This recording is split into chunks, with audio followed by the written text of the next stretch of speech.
आज हम लोग डिस्कस करने वाले हैं अपने इस चैप्टर के सबसे लास्ट टॉपिक को, जिसका नाम है पॉपुलेशन कॉम्पोजिशन। ये हमारा जो चैप्टर है ह्यूमन रिसोर्सेज, इसके अंदर ये सबसे लास्ट टॉपिक है हमारा पॉपुलेशन कॉम्पोजिशन। इसके बारे में हम लोग आज जानेंगे। सबसे पहले तो ये जान लेते हैं कि आखिर पॉपुलेशन कॉम्पोजिशन का मतलब होता क्या है। देखिए लिखा हुआ है population composition refers to the structure of the population. मतलब कि पॉपुलेशन कॉम्पोजिशन का मतलब होता है कि वहाँ पे रहने वाले लोगों का स्ट्रक्चर किस प्रकार का है। स्ट्रक्चर का मतलब यहाँ पे ये है कि किसी भी कंट्री के पॉपुलेशन में यंग लोग कितने हैं, है ना, बूढ़े लोग कितने हैं, काम करने वाले लोग कितने हैं, बेरोजगार लोग कितने हैं। इसी चीज को हम लोग कहते हैं पॉपुलेशन कॉम्पोजिशन, है ना। जैसे अब ऑब्वियस बात है, यदि कोई भी कंट्री है तो वहाँ पे कुछ ऐसे भी लोग होंगे जो कि बहुत अभी बच्चे होंगे, कुछ ऐसे भी लोग होंगे जो कि बहुत बूढ़े होंगे, कुछ ऐसे भी बच्चे होंगे जो कि अभी पढ़ रहे हैं, कुछ ऐसे भी बच्चे होंगे जो कि बेरोजगार होंगे। इन्हीं प्रकार के चीज़ों के स्ट्रक्चर को हम लोग क्या कहते हैं, पॉपुलेशन कॉम्पोजिशन कहते हैं, ठीक है ना। तो इसी के बारे में हम लोग आज पढ़ेंगे। चलिए आगे बढ़ते हैं। फिर उसके बाद लिखा हुआ है the composition of population help us to know how many are males और फीमेल्स। अब ये पॉपुलेशन कंपोजिशन हमको क्या बताता है, हमको ये बताता है कि किसी भी कंट्री में कितना मेल है कितना फीमेल है, ये बताएगा हमको। दूसरा बात, which age group they belong to, और यदि मेल और फीमेल है तो वो किस एज ग्रुप का है ना। ज़्यादा वहाँ पे मेल का उम्र जो है कम है या फिर मेल का उम्र वहाँ पे ज़्यादा है, इस प्रकार के चीज़ों को हमको देखने को मिलेगा। हाउ एजुकेटेड दे आर, वे लोग कितने पढ़े लिखे हैं, ये भी हमको कौन बताएगा, पॉपुलेशन कंपोजिशन ही बताएगा। What type of occupations they are employed in, वो किस प्रकार के कामों को कर रहे हैं, किस प्रकार के कामों को करने में वो बिजी हैं, ये भी बताएगा हमको population composition. What there income level, उनका इनकम का लेवल क्या है, मतलब कि वो कम कमाते हैं ज़्यादा कमाते हैं, ये भी हमको पता चलेगा उसी से। एंड हेल्थ कंडीशंस आर, और हेल्थ का कंडीशन क्या है, यानी कि स्वास्थ्य का क्या कंडीशन है, हेल्थ फैसिलिटी बढ़िया है खराब है, इस प्रकार के चीज़ों को भी हम लोगों को पॉपुलेशन कंपोजिशन ही बता देता है। मतलब कि एक तरीके से आप ये कह सकते हैं कि पॉपुलेशन कंपोजिशन एक प्रकार का वो डाटा है जो कि हमको अलग अलग प्रकार के लोगों के बारे में अलग अलग चीज़ें बताते हैं, किसी भी कंट्री में रहने वाले लोगों का। कोई डाउट नहीं है इसमें। चलिए, तो यही हमारा हो गया पॉपुलेशन कंपोजिशन, ठीक है ना। चलिए आगे बढ़ते हैं। फिर आगे, an interesting way of studying the population composition of a country is by looking at the population pyramid. अब यदि आपको ये जानना है कि किसी भी कंट्री का पॉपुलेशन कंपोजिशन क्या है, मतलब कि वहाँ के लोग किस प्रकार के हैं, कितने पढ़े हैं, कितना इनकम है, उनका हेल्थ कंडीशन क्या है, यदि ये सब कुछ जानना है तो आपको अच्छी तरीके से जानने में मदद कौन करेगा, पॉपुलेशन पिरामिड, है ना। अब पॉपुलेशन पिरामिड क्या होता है, इसके लिए आप अपना बुक खोल सकते हैं। इसमें आप देख सकते हैं बुक में कि पिरामिड एक तरीके का ना, मतलब ऊपर से बहुत पतला होगा और जैसे जैसे वो नीचे आता रहेगा वो मोटा होता रहेगा। इस प्रकार का आपको एक स्ट्रक्चर देखने को मिलेगा, उसी को हम लोग कहते हैं पिरामिड। आप देख सकते हैं अपने पेज नंबर 68 में दिया हुआ है ना, और 69 में भी दिया हुआ है, तो उसी को हम लोग कहते हैं पिरामिड, पॉपुलेशन पिरामिड। तो पॉपुलेशन पिरामिड बेसिकली हमको ये बताता है कि पॉपुलेशन कंपोजिशन उस कंट्री का कैसा है ना। कितने बच्चे गरीब हैं, कितने अमीर हैं, कितने पढ़ रहे हैं, कितने नहीं पढ़ रहे हैं, इन्हीं प्रकार की चीज़ों को हमको ये बता देता है, ठीक है। आगे बढ़ते हैं। Population pyramid is also called age sex pyramid.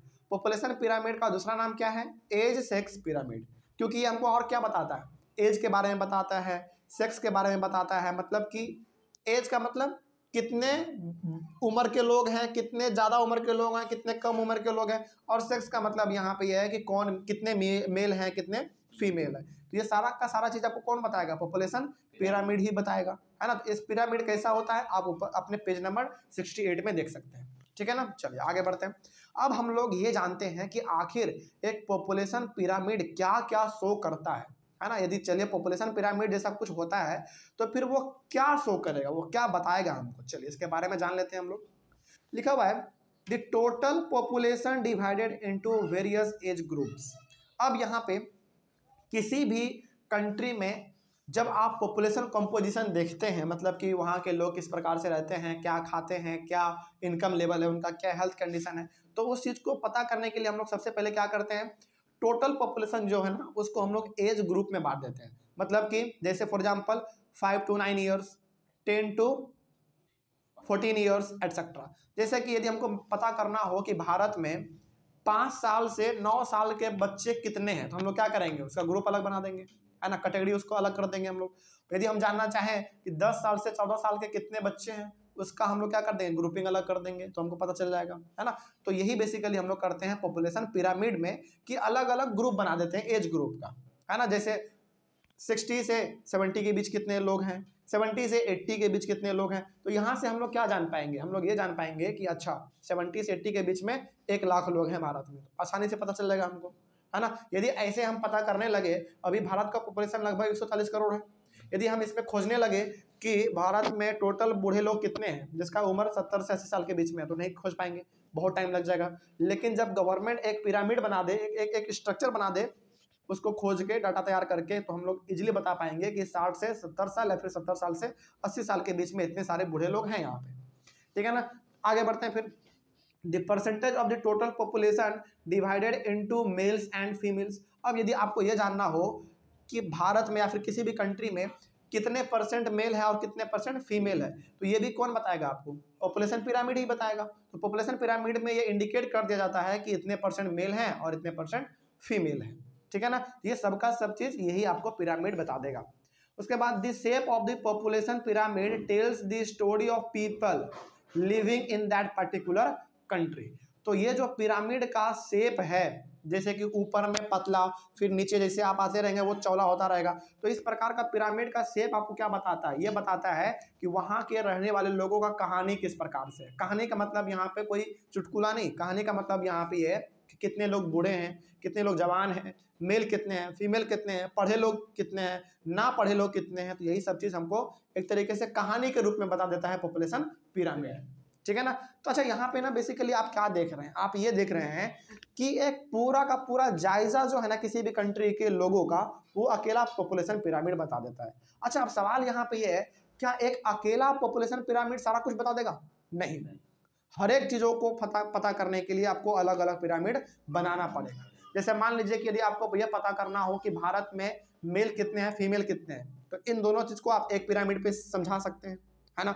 यदि आपको यह पता करना हो कि भारत में गरीब कितने हैं, अमीर कितने हैं, इसके लिए आपको दूसरा पिरामिड बनाना पड़ेगा। यानी कि अलग अलग पिरामिड में अलग अलग चीज़ आप देख सकते हैं। एक ही पिरामिड में आप सब चीज़ देखना चाहेंगे तो बहुत ही घिसा पिटा लग जाएगा, फिर बहुत कॉम्प्लेक्स हो जाएगा, समझ में भी नहीं आएगा। इसीलिए अलग अलग चीज़ों के लिए अलग अलग पिरामिड बनाया जाता है, और यह अक्सर काम ये किसका है, ये गवर्नमेंट का काम है ना। चलिए आगे बढ़ते हैं फिर। The number of children below 15 years are shown at the bottom and reflect the level of birth. अब यहाँ पे कुछ एग्जांपल दिया गया है। जैसे यदि आपको पता करना हो, जैसे यदि आपको जानना हो कि 15 साल से कम के कितने बच्चे हैं हमारे भारत में, तो ये कहाँ पे आपको दिखाए जाएंगे, पिरामिड के बॉटम में दिखाए जाएंगे।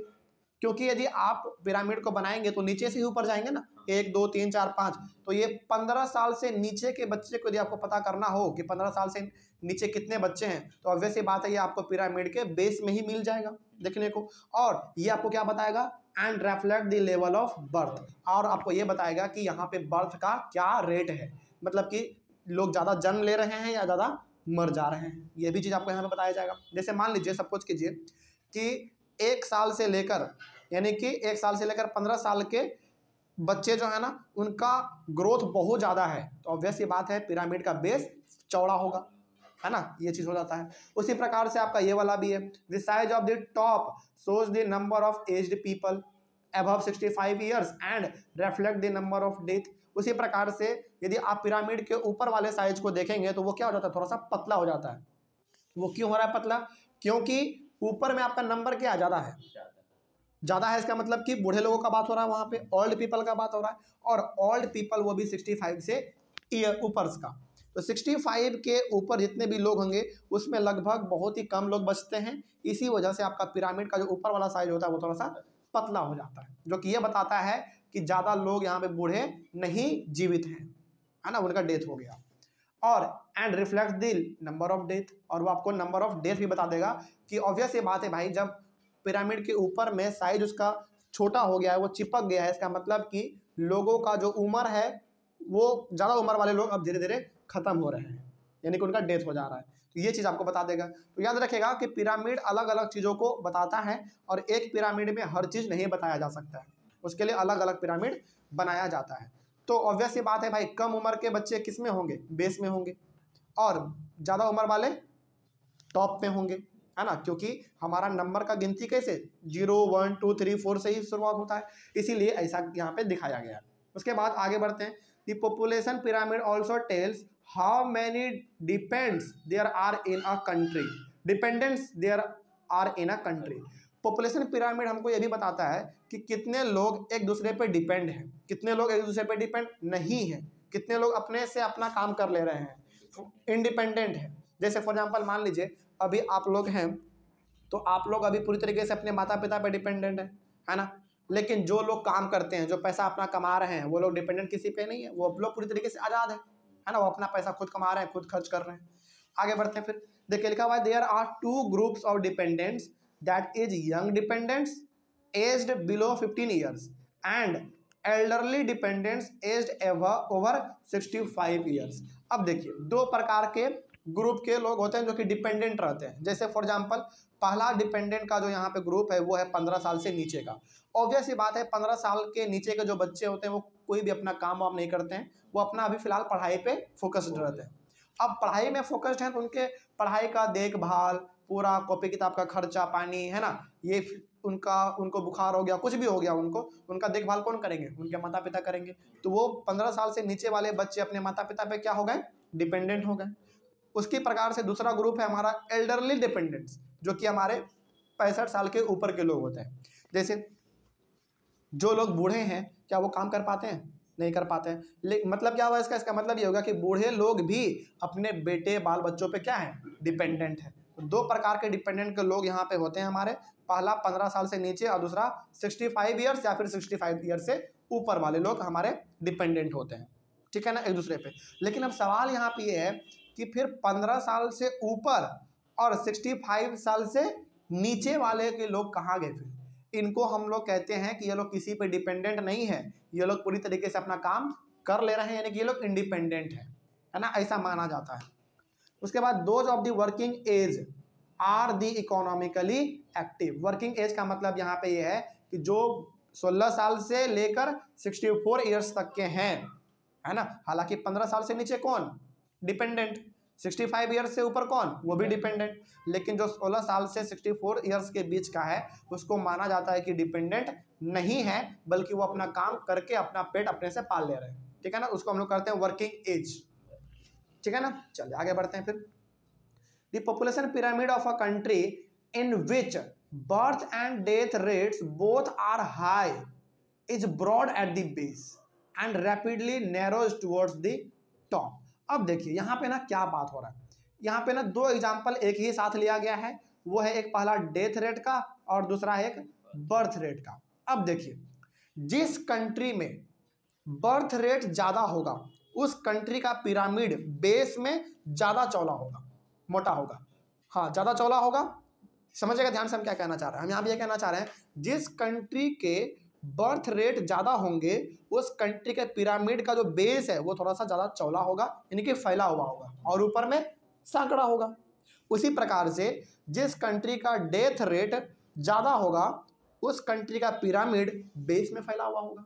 मतलब कि ज़्यादा का मतलब फैला हुआ, कम का मतलब सांकड़ा छोटा, वो ऊपर में होगा, ठीक है ना, वो चीज़ यहाँ पे बताया जा रहा था। तो कंफ्यूज बिल्कुल भी नहीं होना है। आपको लग रहा होगा कि सर डेथ रेट है वो तो टॉप में होना चाहिए, नहीं, यहाँ पे अलग अलग यदि हम लोग पिरामिड का बात करेंगे तो डेथ रेट जिस कंट्री का ज़्यादा होता है ना उस कंट्री का पिरामिड डेथ रेट को नीचे में दिखाएगा ना कि हाँ यहाँ पे सबसे ज़्यादा है, उसके बाद हाँ इस एज ग्रुप का सबसे ज़्यादा है, फिर उसके ऊपर कम हो गया, फिर उसके ऊपर कम हो गया, फिर कम हो गया, फिर कम हो गया।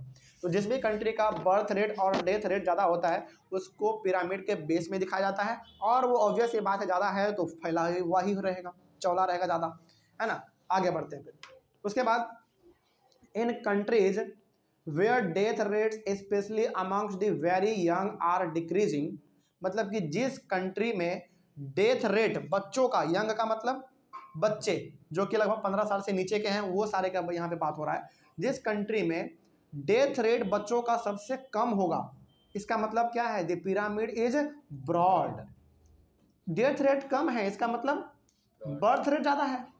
डेथ रेट कम होने का मतलब क्या है, बर्थ रेट ज्यादा, और बर्थ रेट ज्यादा है इसका मतलब कि वो बेस में क्या होगा, ब्रॉड होगा, चौड़ा होगा उसका पिरामिड। वही यहाँ पे लिखा हुआ है कि in countries where death rate specially amongst the very young are decreasing, जिस कंट्री में यंग बच्चों का यानी कि छोटे छोटे बच्चों का डेथ रेट कम होगा, इसका मतलब कि उसका बर्थ रेट ज्यादा है, और बर्थ रेट ज्यादा होगा इसका मतलब पिरामिड का जो बेस है वो थोड़ा सा ब्रॉड होगा, चौड़ा होगा। उसी प्रकार से the pyramid is broad in the younger age group, ज़्यादा चौड़ा रहेगा क्योंकि जन्म ज़्यादा हो रहा है और मर कम रहे हैं, because more infant survive to adulthood.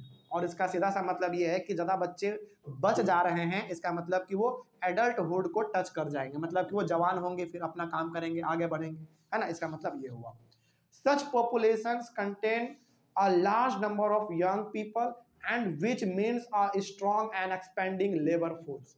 अब देखिए ऐसा कहा जाता है कि जिस कंट्री का यंग सरवाइव ज्यादा कर पा रहे हैं, इसका मतलब ज्यादा संभावना है कि वो कंट्री ग्रो करेगा, क्योंकि देखिए किसी भी कंट्री का भविष्य जो है ना किस पे टिका रहता है, उसके यंग लोगों पे, है ना। यानी कि मान लीजिए इंडिया के यंग बच्चे जो कि छोटे छोटे बच्चे हैं, उनका स्वास्थ्य ठीक रहता है, वो अच्छी तरीके से खेलते हैं, कूदते हैं, पढ़ते हैं, लिखते हैं, तो वैसी बात है इंडिया का फ्यूचर ब्राइट है ना। तो वही यहाँ पे कहा गया है कि such population contains a large number of young people and which means a strong and expanding labour force. तो जिस कंट्री का यंग बच्चे ठीक रहेंगे, यंग का पॉपुलेशन ठीक रहेगा, उस कंट्री का जो ताकत है अपने आप बढ़ जाएगा, पहला बात। दूसरी बात ये कि उसको तरक्की करने से कोई नहीं रोक सकता उस कंट्री को। और यहाँ पे कहा गया strong and expanding labour force, और उस कंट्री में कभी भी लेबर का या फिर किसी भी वर्क के कामों के लिए लोगों का कोई कमी होगा ही नहीं, क्योंकि वहाँ पे पॉपुलेशन ऑलरेडी ज़्यादा है, यंग पीपल एकदम एक्टिव हैं, हेल्दी है, तो हमेशा ऑब्वियस ये बात है। और एक चीज़ हमेशा याद रखिएगा,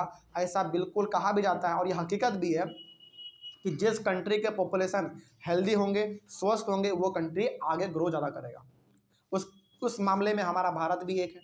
भारत के देखो, हालांकि भारत में हेल्थ फैसिलिटी ना थोड़ा सा कम भी है तो बढ़िया भी है ना। जितने ज़्यादा भारत के लोग जी लेते हैं ना, उतना कोई लोग नहीं जी पाता है, क्योंकि हम लोग अभी फिलहाल जितना भी हैं तो प्रैक्टिकल लाइफ पे ज़्यादा फोकस करते हैं, यानी कि नेचुरल के चीज़ों पे, नेचर के चीज़ों पे हम लोग ज़्यादा फोकस करते हैं, है ना। इस वजह से इंडिया के लोग आज भी ज़्यादा जी पा रहे हैं, ठीक है ना।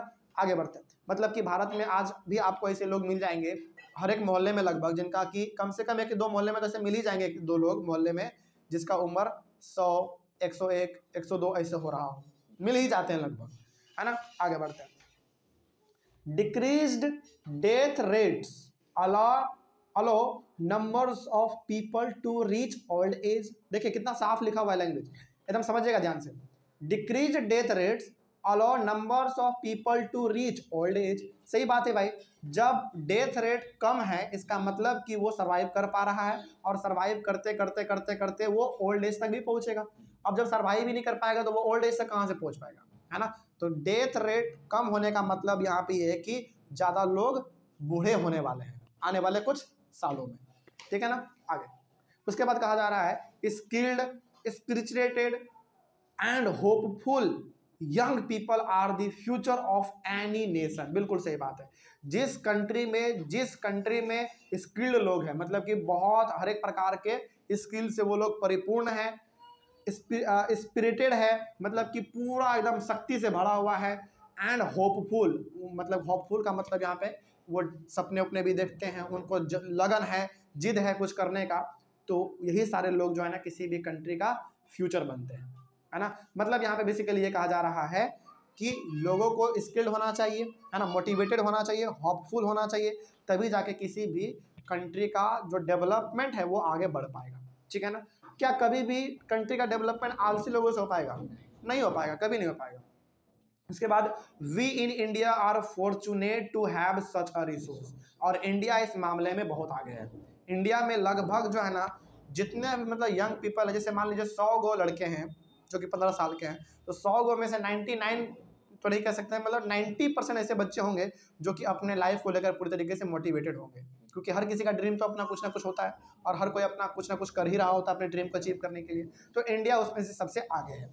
We must be educated and provided skills and opportunities to become able and productive. और यदि हम लोगों को थोड़ा सा एजुकेट कर दिया जाए, है ना, हम लोगों को थोड़ा सा अलग अलग प्रकार के स्किल्स सिखा दिए जाएं, हमारे ऊपर गवर्नमेंट यदि थोड़ा सा पैसा खर्च कर दे तो हम लोग और ज़्यादा निखर सकते हैं और ज़्यादा भारत को तरक्की के रास्ते पे लेके जा सकते हैं। तो ये सब कौन कर सकता है? भारत के यंग पीपल। कोई डाउट नहीं है अब इसमें। क्या ओल्ड पीपल कर सकते हैं? नहीं कर सकते हैं। ओल्ड पीपल तो डिपेंडेंट हो जाते हैं, है ना, अपने बाल बच्चों पे डिपेंडेंट हो जाते हैं। तो यहाँ पे जिम्मेदारी बनता है यंग पीपल का। कोई डाउट अब इसमें? चलिए, इसी के साथ और इसी क्लास के साथ हमारा जो ये चैप्टर था ह्यूमन रिसोर्सेज, ये पूरी तरीके से खत्म होता है। कोई डाउट इस चैप्टर में रहा नहीं ना? चलिए, तो यहीं पे एंड होता है। अगले वाले क्लास में हम लोग मिलेंगे। Thank you very much and have a nice day.